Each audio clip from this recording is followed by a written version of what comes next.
A very nice morning, dear kids. I hope that you all are good and taking care of Mother Nature.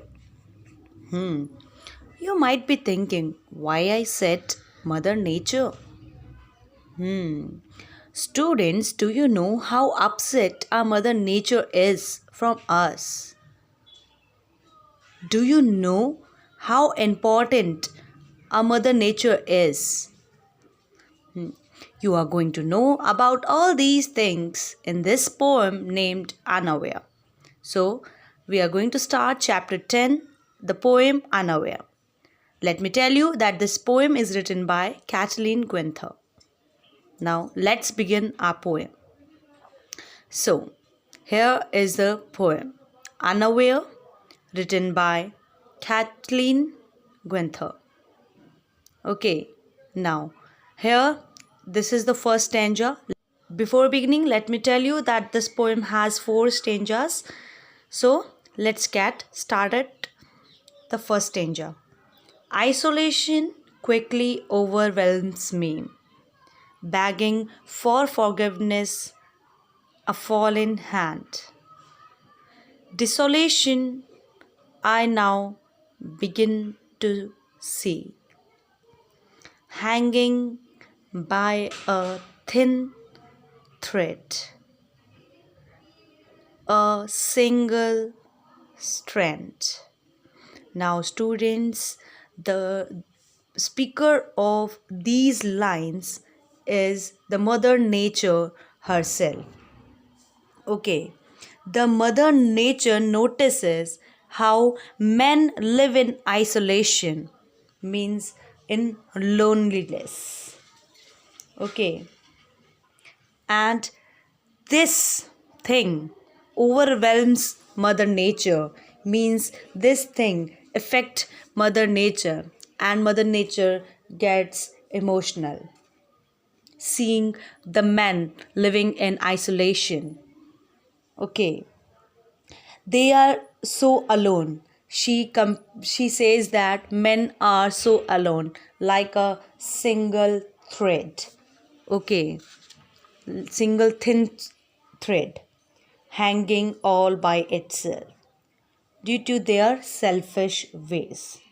Okay, now why they are alone, why they are living lonely. The reason which Mother Nature give in this stanza is the selfish ways of men. They are so selfish nowadays that they don't think about other. They just think about themselves only. Okay.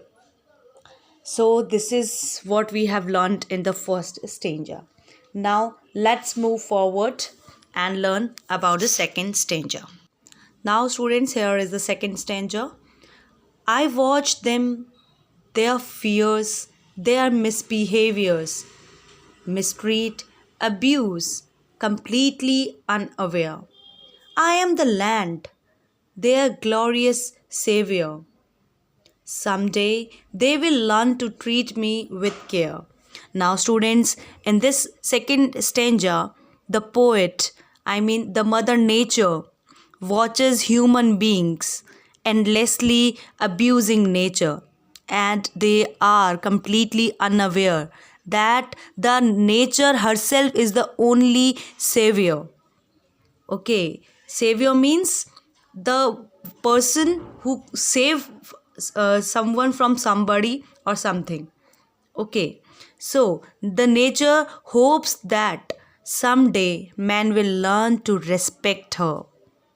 Man will know the importance of her and will respect her.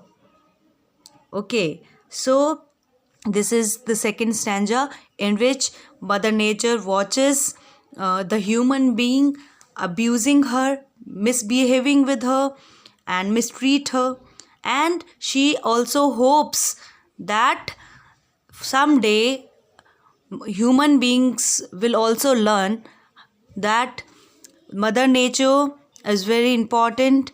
Mother Nature is the only thing which is the savior.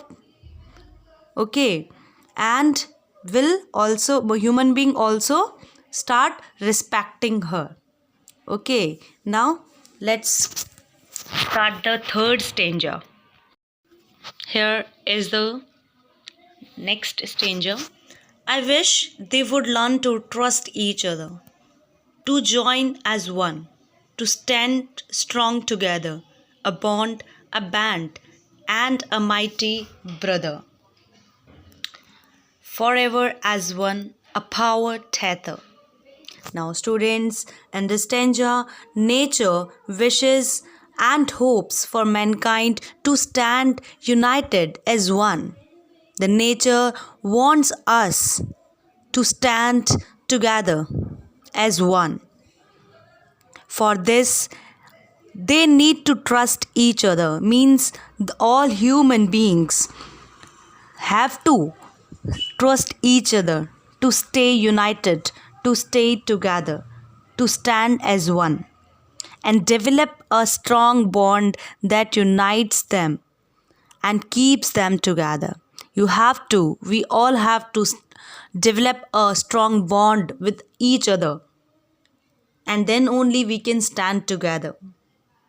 Okay, so Mother Nature wants all human being to not to live in isolation, to not to live in loneliness, but to live together, to stand together and live as one. Okay, so this is the hope of our Mother Nature.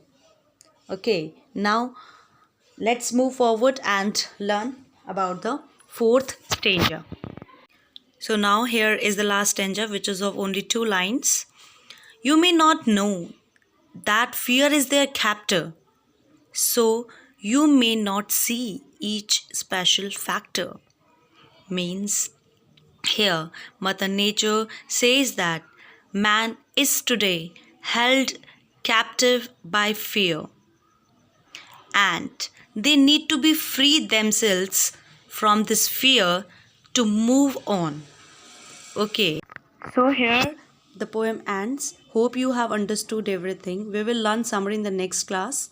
Okay, and your question is, what does nature hope? You have to write the answer in the comment section below.